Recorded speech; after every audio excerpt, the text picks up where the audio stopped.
there, fitness fanatics. This is Guston with Chikara CrossFit, taking a look at what could be a perfect warm-up. This is the warm-up that I do every day, and regardless of what you do in your warm-up, you could perhaps incorporate some of these elements or all of these elements into your movement preparation session.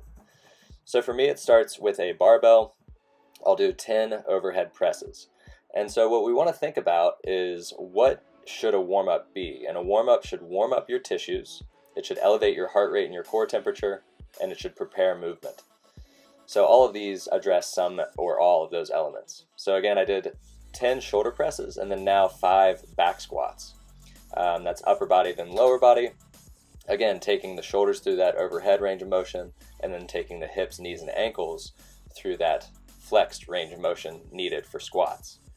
These are my first squats of the day, and gradually over the course of the warm-up, I may achieve a better range of motion, a deeper squat, again, more flexion in the ankles, more flexion in the knees, more flexion in the hips.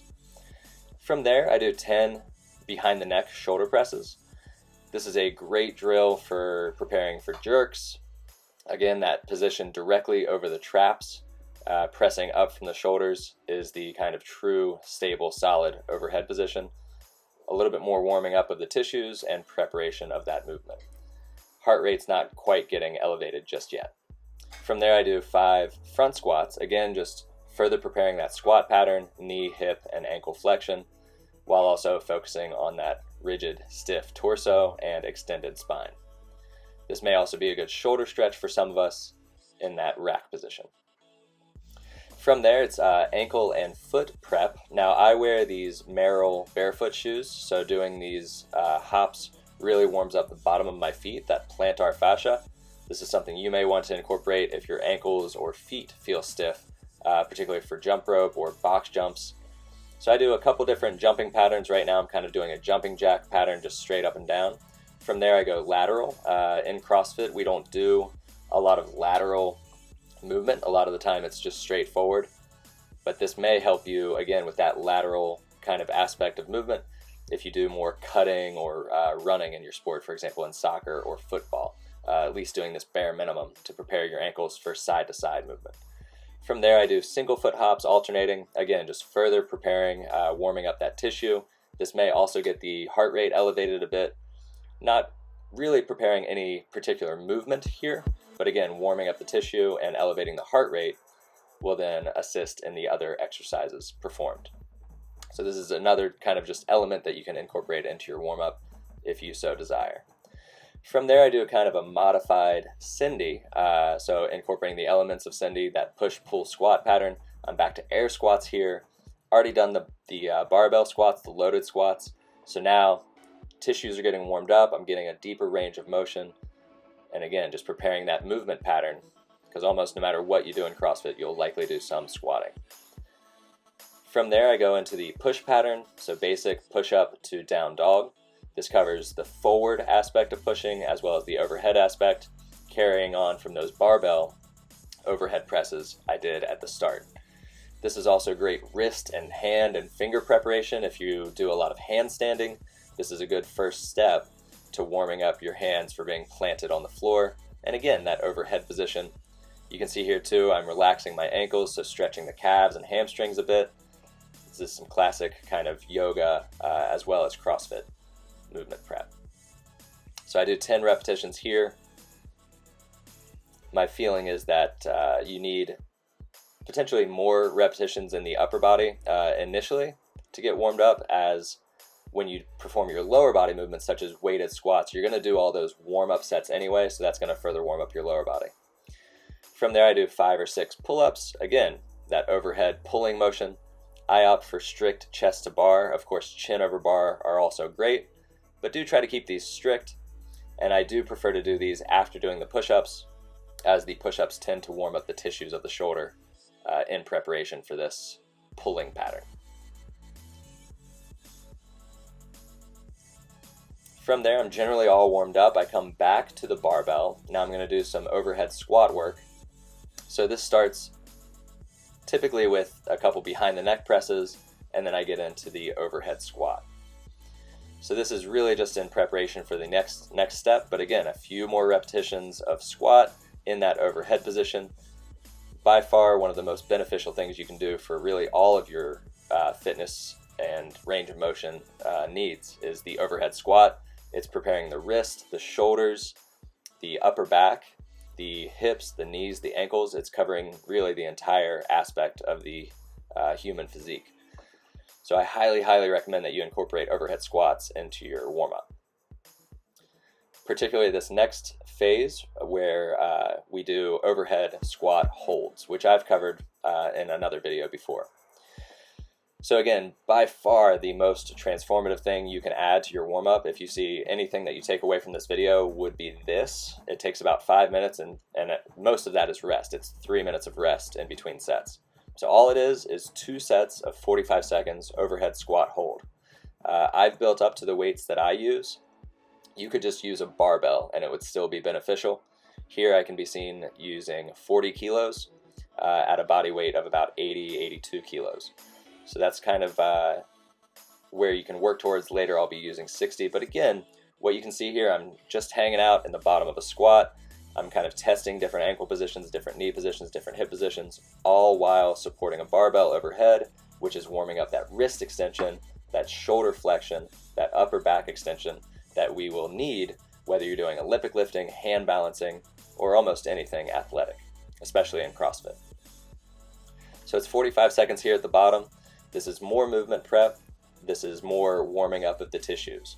Heart rate's not so elevated here, but of course, core temperature may be rising. From there, I'll re-rack the barbell and rest for about 3 minutes.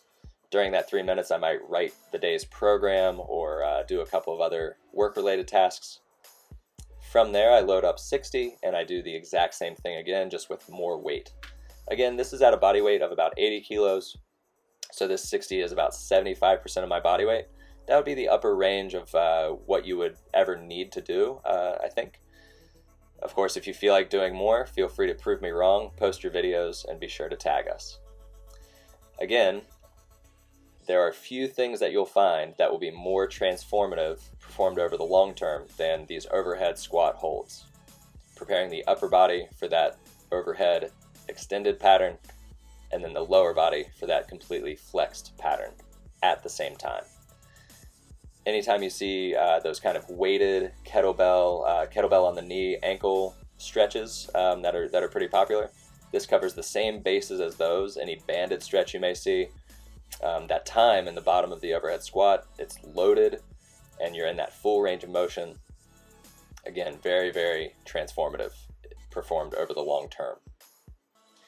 From there, this is kind of the optional. What you saw up until now, that's stuff that I personally absolutely must do. It was just about 8 minutes total of work. In reality, maybe about 15 minutes, right, with that extra rest. Now we're getting into some jump rope, some extra heart rate elevation, some extra coordination. This is then telling me, depending on how well it goes, how my central nervous system is feeling that day, how my coordination is feeling that day, that neurological coordination. It might not seem completely related, but this may tell me, if I have a snatch session or something that's heavily involved, upper body and lower body, how that might go. Jump rope covers that timing and coordination aspect of fitness, along with getting your heart rate elevated. From there, again, this is somewhat specific to me. I'm a big fan of hand balancing, so doing some inverted burpees, again, getting coordinated, getting upside down. If I'm doing handstand walks on this particular day, this is covering that base. And not a day goes by where I don't work on hand balancing of some sort. So if you're of the same ilk, then feel free to incorporate inverted burpees. Another fun kind of full ankle knee flexion, that coordinated roll onto the feet, and then spending just a moment upside down, preparing the handstand. If you've never tried inverted burpees before, feel free to roll to the feet, stand up, and then kick into the handstand. But again, if you're a fan of hand balancing, this double leg entry is another kind of advanced and fun technique to get into the handstand.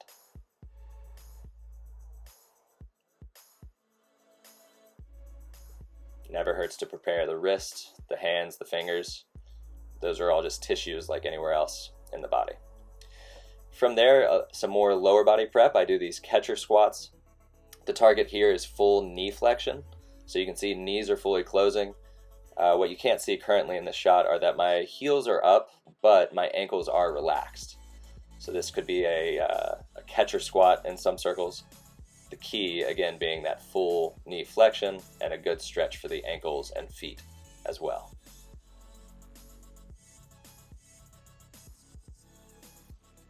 From there, I get another set of jump rope.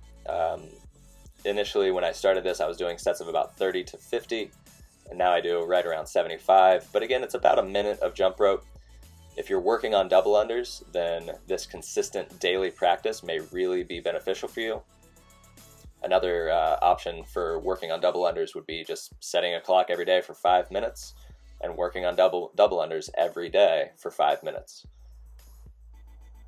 If not mastering double unders within 3 months, it can be assured that you'll at least get a little bit better with that consistent practice.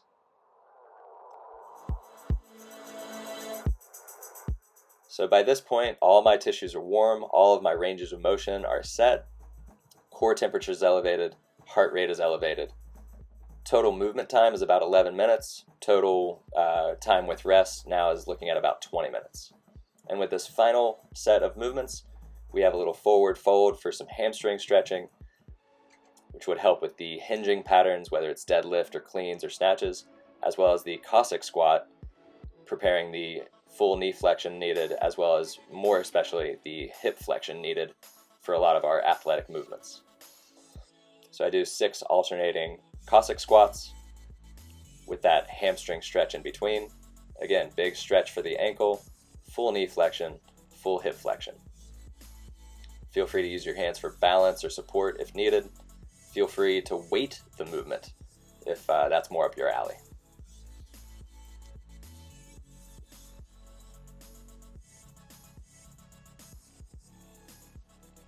Again, after 6 alternating Cossack squats and a little bit of hamstring stretching, I do 4 alternating pistols. This is basically just to touch on that movement.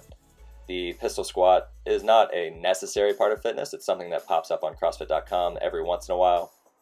But that single leg strength and that single leg balance between sides is very, very important. So a couple of bottom up pistol squats and I am ready to go. So, of course, you don't need to incorporate every aspect of this warm-up. It usually takes me about 20 to 30 minutes to perform. I literally do it every day. But even if you pick up one element from it and can incorporate it into your fitness routine or your warm-up routine and help prevent injury, prepare you for the day's work, then I hope you can enjoy that. Let us know if you do find something useful. Tag me, tag us here at Chikara CrossFit or me, Guston, Chikara Gust, on Instagram. Let us know how it went. Let us know how you're doing. And if we can help you in any other way, let us know in the comments or by direct message. Thank you for having a look.